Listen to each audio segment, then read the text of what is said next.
Hello everyone, in today's video I'm going to be reviewing Dracula from 1931.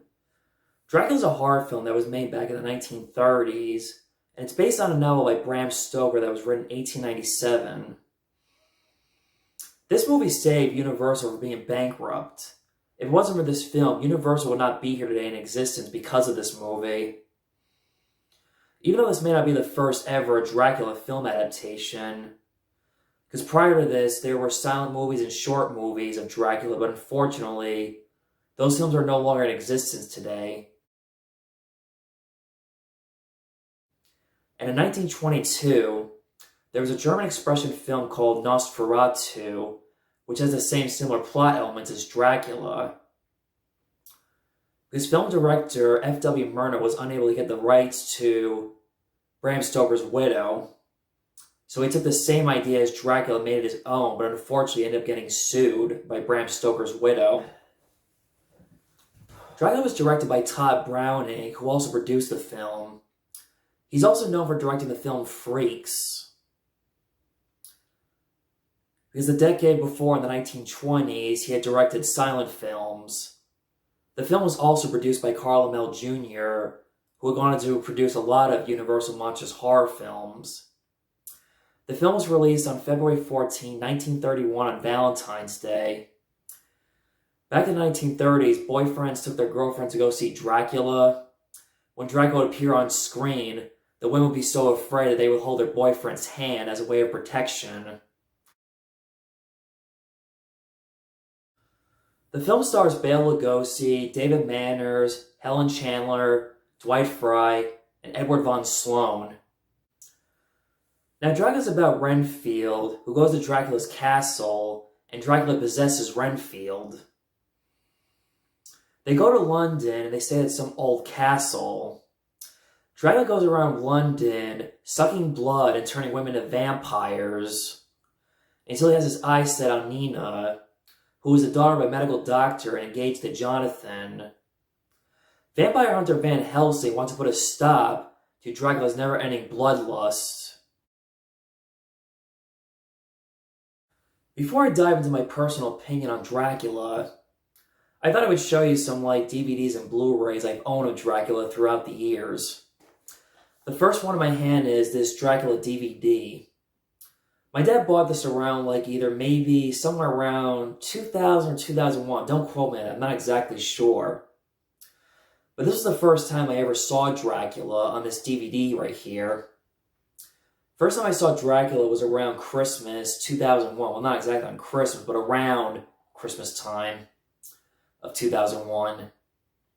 But it's very ironic how me and my father watched this, and on Christmas morning, my mother and father gave me a Universal Monsters mini kit of mini action figures of the monsters, which is very ironic, especially how I just saw the movie at the time.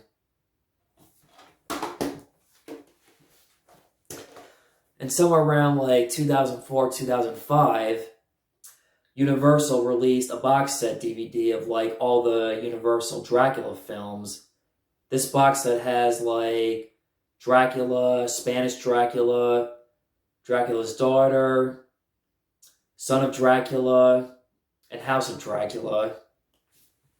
And of course, in recent years, my dad upgraded to the Blu-ray, which it has the same collection, but because this is 2021, new highly advanced technology and high definition, here's the Dracula Blu-ray set, which I highly recommend because it's actually very well done. It's a very nice clear picture quality too. Nothing compared to when I first saw it on DVD for the first time, even though this is not when I first saw it, but you get the idea. Alright, hope you enjoyed my little show and tell. Here's my opinion on Dracula. I never read the book The Dracula, but from what I've heard from Dracula fans and moviegoers and horror fans, they complain about how this film is not really a true complete adaptation of Dracula. Which I can see why, I can agree to a certain degree, but you have to think about how this was the 1930s. This is back in a time how this was the Great Depression, the budget costs. going from silent films to sound films, how they were costing a lot of money for the studios at that time. And also because of the pre-code or the Hays Code that would become to be, Universal had to cut out the sexual themes of the book for this movie. Despite Dracula being like a very flawed film, I still love and enjoy and appreciate for what the film is. I'm not gonna lie, the first time I saw it, it's not that I didn't hate it, it's it's okay. It was the kind of film that I still watch, even though I was not the biggest fan of it as a little kid, but ever since then, as time has gone on, this film has really grown with me and really I really appreciate it. It's gotten better for me throughout the years as time goes on, because I really appreciate and understand the film more now than I did when I was a kid. It is a slow-paced film with no music, but the thing is, I feel like fans have to throw that out of the window and realize how they gotta go in with a different mindset when they watch this film. I think the creepy atmosphere still holds up to this day, and it's just really probably one of the best the creepy atmosphere in a horror movie. And the fog is very creepy and scary and very gloomy and adds to the atmosphere to make it more scary.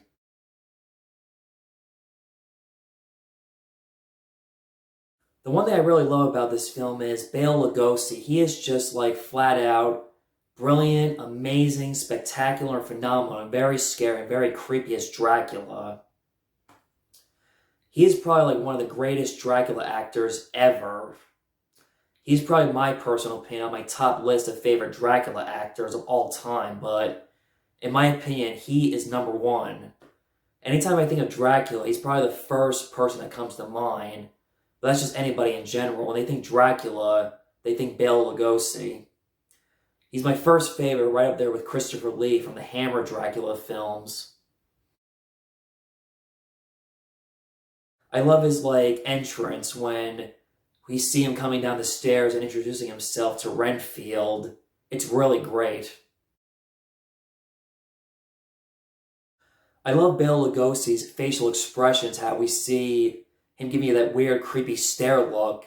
You just know that when he gives you that look, you're screwed.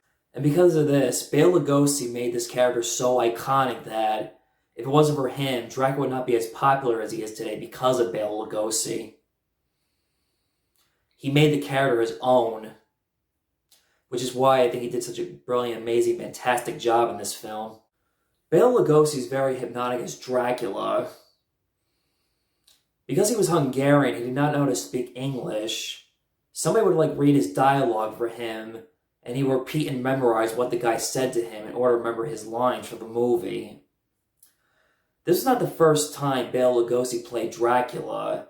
He played Dracula in a Broadway play before this movie. Also, he only played Dracula twice in the movies. This and Abbott and Costello Meet Frankenstein, which I'm going to review later in the future. He did play vampires in other films, but they were not Dracula related.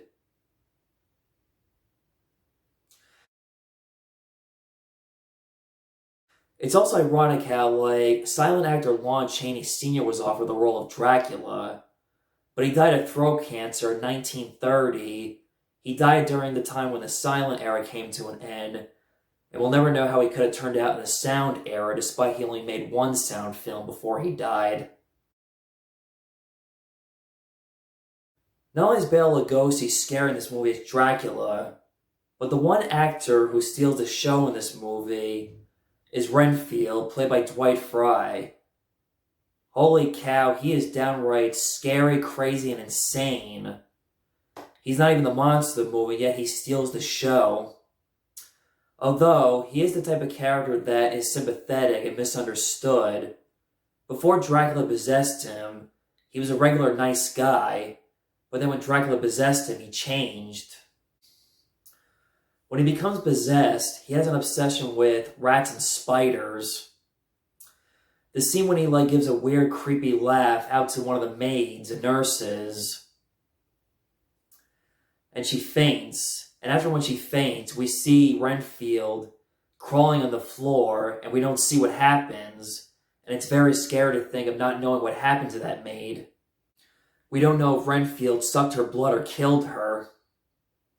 It's an unknown question.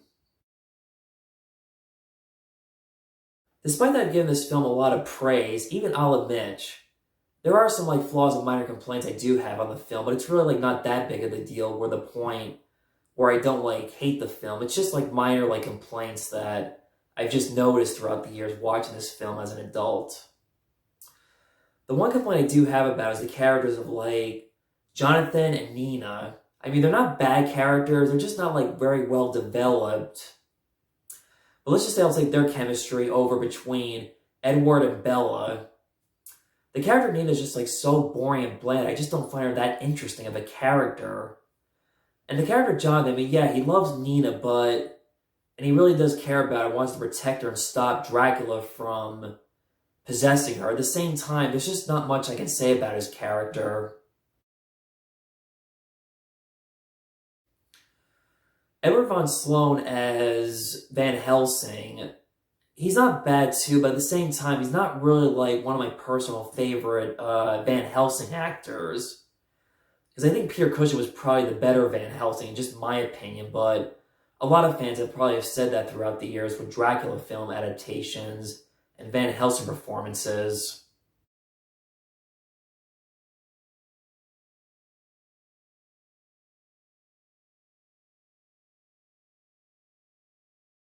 One other minor complaint I have about Dracula is the ending.